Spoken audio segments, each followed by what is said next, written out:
stratégique, la gestion de la monnaie, les bases militaires, l'éducation supérieure, l'aviation, tout ça, c'est le même type d'accord. Et il y a une lettre standard écrite par Michel Debré qu'il a distribuée au président africain, a dû signer. Et ça qui a été fait, et ça, ce n'est pas des choses secrètes, mais les documents sont là, ça a été publié au journal officiel, c'est là où ils sont appuyés pour montrer ça. Par exemple, le jour de l'indépendance du Gabon, Léon Mba, qui ne voulait pas de l'indépendance du Gabon, parce que Léon Mba a toujours combattu pour rester un département. Donc, il faut prendre l'indépendance. Et donc, on leur dit, bon, toutes vos matières premières stratégiques, mais c'est la France. Vous n'avez pas le droit d'exporter ça sans le droit de la France. Et tout ce que vous aurez comme devises, etc., mais ça va être centralisé auprès de Paris. Donc, vos dollars vont être convertis en francs et vous allez accumuler des francs et les dollars sont utilisés par Paris. Et tout ça, c'est ces dirigeants aussi, tous les dirigeants aussi, sauf si vous pouvez et autres. Mais j'ai sorti. J'ai juste deux dernières questions. Oui, mais la première d'entre elles, c'est est-ce que c'est un sentiment anti-français finalement, non d'autres, de dire qu'on veut notre monnaie tout simplement pour faire décoloniser notre économie, sans en vouloir aux Français ou à la République de la France. Mais justement, on veut choisir nous-mêmes nos options de développement économique. Avec Fanny Pigeot, on avait écrit un article pour dire que, en fait, il y a une révolte contre la France-Afrique. Mais nous rejetons le concept de sentiment anti-français. Parce que quand les gens disent ça, c'est comme s'il y avait un sentiment anti-français ou anti-blanc. Oui. Et ça n'existe pas en Afrique. C'est que oui, c'est comme si également les Africains n'ont pas le droit de critiquer la France. Parce que quand on critique légitimement la France-Afrique, les gens disent ah non, c'est parce que vous êtes manipulés par la Russie, par d'autres, etc. C'est comme si. C'est de l'enfantillage en fait. On infantilise déjà encore. Oui, on ne peut pas penser, on ne peut pas avoir une critique. Et souvent, ce qu'on appelle anti-français, c'est qu'ils disent que, bon, il y a des groupes qui sont anti-français. Ces mêmes groupes sont critiques vis-à-vis de nos chefs d'État, vis-à-vis de nos institutions communautaires, etc. Donc, le sentiment anti-français semble rien dire. Mais en même temps, il y a un ami qui m'a dit donc, bon, je comprends ton raisonnement, mais au vu de l'historique de la France-Afrique, toutes les violences coloniales, néocoloniales, impérialistes, mais est-ce que ce sentiment anti-français ne serait même pas justifié quand vous voyez ça? Je dis peut-être que je peux comprendre.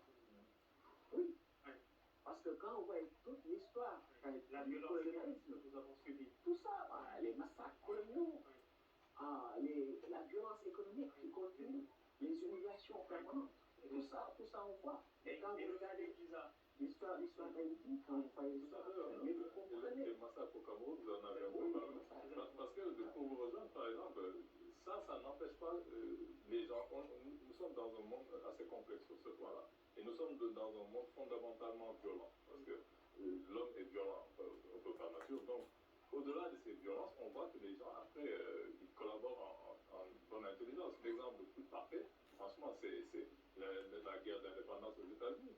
Il n'y a pas de guerre aussi sanglante, aussi terrible que la guerre d'indépendance. Et pourtant, les États-Unis et l'Angleterre, non seulement ils vivent en bonne intelligence, et ils utilisent l'anglais comme langue d'usage, et pourtant, c'est des gens qui se sont battus avant.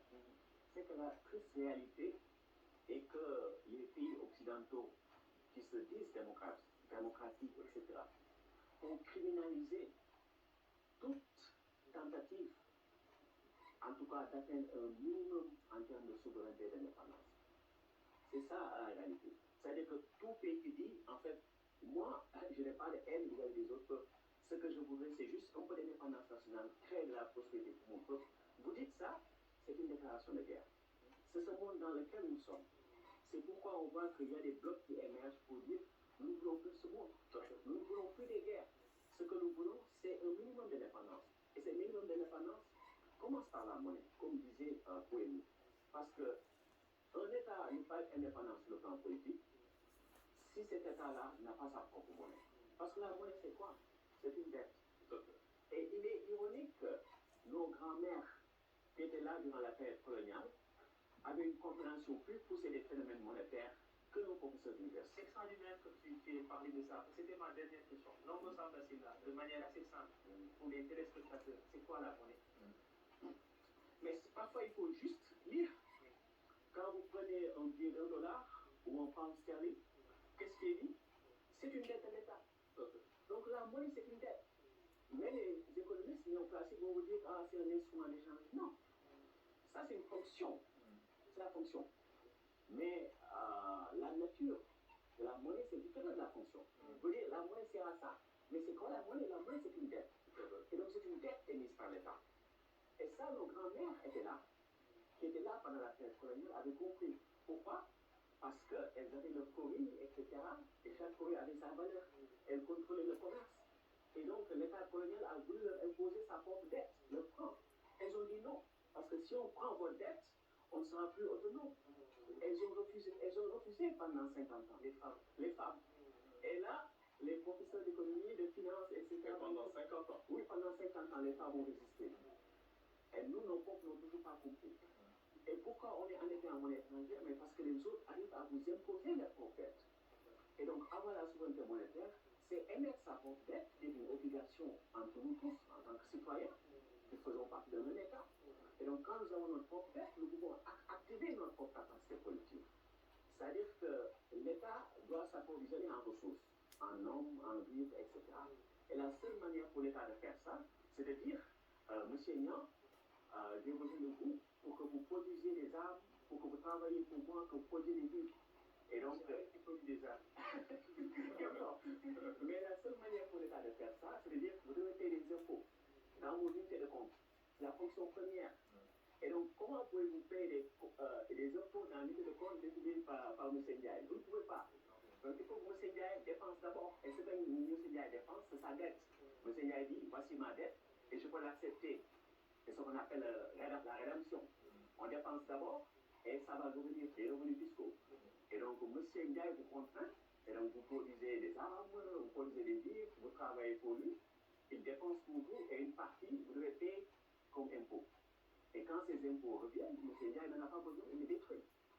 Mais c'est comme ça que ça s'est passé aux États-Unis. Parce que les États-Unis, ce sont un pays qui sont nés, en tout cas, de la volonté d'avoir leur propre indépendance monétaire, d'une certaine manière. Et donc, qu'est-ce qui a été fait, par exemple, dans la Virginie d'alors? Et ça a été raconté par un historien qui s'appelle Charles Gloves, c'est-à-dire que l'État virginien voulait avoir accès, en tout cas, financer sa guerre d'indépendance. Donc, l'État, ce qu'il fait, c'est d'abord d'imposer des obligations, vous devez payer un impôt, mais dans l'unité de compte définie par l'État, il a dit, vous devez payer des impôts dans la virginienne. Vous n'avez pas de la virginienne. Donc l'État dépense d'abord, et une partie revient sous forme d'impôt. Et quand les billets brûlés, parce qu'à l'époque, ce n'est pas de monnaie, mais l'État virginien les brûlait. Pourquoi? Parce que l'État virginien n'avait pas besoin des pieds. L'État avait besoin que les populations détiennent les billets pour travailler pour lui. C'est ça la fonction de la monnaie. C'est pour déplacer les ressources. Donc, quand on est dans un pays où les gens disent qu'ils n'ont pas accès à l'eau potable, ils n'ont pas accès à l'école, les gens sont au chômage, c'est un choix politique. C'est un choix politique. Parce qu'aucun État qui aime sa monnaie ne peut manquer de sa propre monnaie. La monnaie ne peut jamais manquer. Ce qui peut manquer, c'est ce que la monnaie est censée acheter. Dans les pays où ça ne marche pas bien sur le plan monétaire, c'est parce que des mauvais choix ont été faits, comme vous l'avez décrit. Mais il n'y a aucun État sérieux qui peut manquer de sa propre monnaie. Je veux dire, on aura des citoyens éduqués le jour où on démettra un gouvernement qui dit que je n'ai pas assez d'argent. Un gouvernement qui dit que je n'ai pas assez d'argent, c'est un gouvernement qui n'est pas d'être là. Donc, quand un gouvernement dit qu'il y a un déficit au sein du budget, qu'on n'a pas trouvé les caisses vides, c'est qu'on peut se poser des questions. Il y a des interrogations à se faire. Nous, dans le système CFA, on n'est pas dans le cadre d'un système souverain, on est dans le système colonial. Il faut manquer d'argent. Mais dans le reste des autres pays africains qui ont tous leur monnaie, en fait, ce que les gens ne comprennent pas, c'est que le déficit s'autofinance. Pourquoi le déficit s'autofinance? Parce que l'État dépense d'abord. Disons que je dépense 100. Après, je reçois 95 comme impôt. Et donc, le déficit, c'est les 5. Mais c'est ça s'autofinance parce que ça a été déjà dépensé. Exactement. Et c'est comme ça que ça marche. Et ça reste sur le territoire. Mais bien sûr, c'est comme ça que ça marche. Donc, le déficit est constaté a posteriori. Donc, pourquoi c'est un déficit? Il faut s'inquiéter, en fait, des conséquences de la dépense. Est-ce que ça crée de l'inflation ou est-ce que ça crée des problèmes au niveau de la banque des paiements? Mais le déficit s'autofinance toujours parce que l'État dépense d'abord. Et après, on a des revenus fiscaux. Ça revient. C'est comme ça que ça marche. Merci beaucoup. Je ne sais pas, madame, quand vous avez